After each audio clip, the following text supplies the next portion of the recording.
თავი მე-14. მოხდა ისე, რომ შაბათს იგი პურის საჭმელად მივიდა ფარისეველთა ერთ-ერთ მთავართან. ისინი კი უთვალთვალებდნენ მას. და მის წინაშე წარს დგა ერთი კაცი, წყალმანკით დაავადებული. ამჯერად იესომ ჰკითხა რჯულის მცოდნეებსა და ფარისევლებს. შეიძლება თუ არა მკურნალობა შაბათს? ისინი დუმდნენ, მაშინ შეეხო მას, განკურნა და გაუშვა.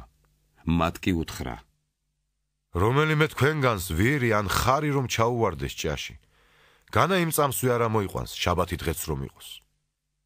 ვერ შეძლეს ამაზე პასუხის მიცემა. რა კი შეამჩნია, რომ მოწვეულნი წინა ადგილებს ირჩევდნენ, უთხრა მათ იგავი: თუ ვინმე ქორწილში მოგიწვიოს, ნუ დაჯდები წინა ადგილზე, რადგან შეიძლება შენზე უფრო საპატიო სხვა ჰყავდეს მას მოწვეული, რომ არ მოვიდეს შენი და მისი მასპინძელი და არ გითხრას დაუთმი ამას ადგილი, მაშინ შერცხვენილმა უნდა დაიკავო უკანასკნელი ადგილი. ხოლო როდესაც მოგიწვევენ, მიდი და დაჯექ უკანასკნელ ადგილზე, რომ მოვიდეს შენი მასპინძელი და გითხრას, მეგობარო, გადაბრძანდი უფრო მაღლა. მაშინ გექნება მეტი დიდება ყოველი თანამეინახის წინაშე.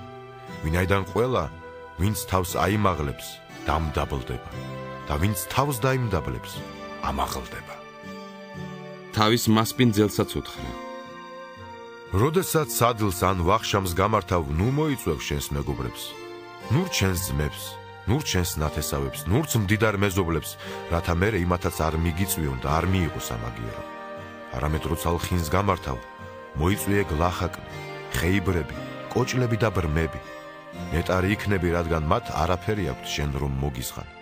ამიტომ შენ მართალთა აღდგომისას მოგეზღვება. ეს რომ გაიგონა, ერთმა მასთან მჯდომმა უთხრა მას: ნეტარია, ვინც ჭამს პურს ღვთის სასუფეველში. მან კი უთხრა: ერთმა კაცმა დიდი ვახშამი გამართა და ბევრი მოიწვია.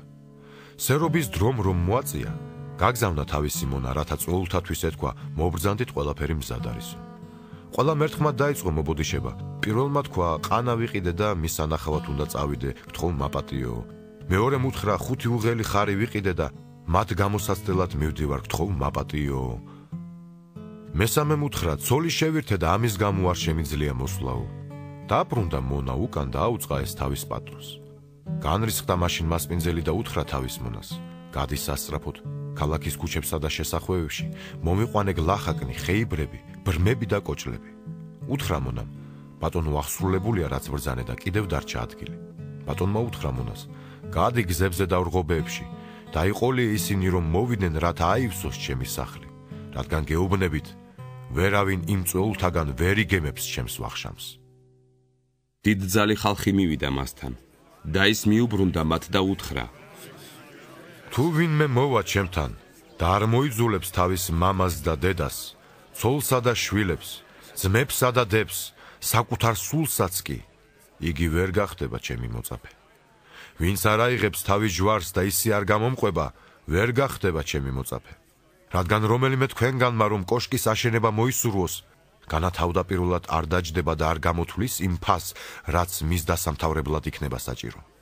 რადგან საძირკველს თუ ჩაყრის და ვერ დაამთავრებს, ყველა, ვინც დაინახავს, დაცინვას დაუწყებს და იტყვის, ამ კაცმა შენება დაიწყო და ვეღარ დაამთავრაო. ან და რომელი მეფეა, რომ მეორე მეფის წინააღმდეგ ომის განმზრახველი ჯერ სათათბიროდ არ დაჯდეს, შეუძლია თუ არა 10,000-ით დაუხვდეს 20,000 მომხდურს. თუ არა და ვიდრე ჯერ კიდევ შორს არის იგი, მოციქულებს გაუგზავნის და ზავსას თხოვს. ასევეა ყოველი თქვენგანი.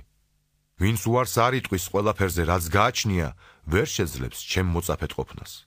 მარილი კარგია, მაგრამ თუ მარილს ზალა გამოეცალა, რიღათი დამარილდეს. არც მიწისთვის გამოდგება, არც ნაკელისთვის, ამიტომ შორს გადაყრიან. ვისაც ყურები აქვს მოსასმენად, ისმინოს.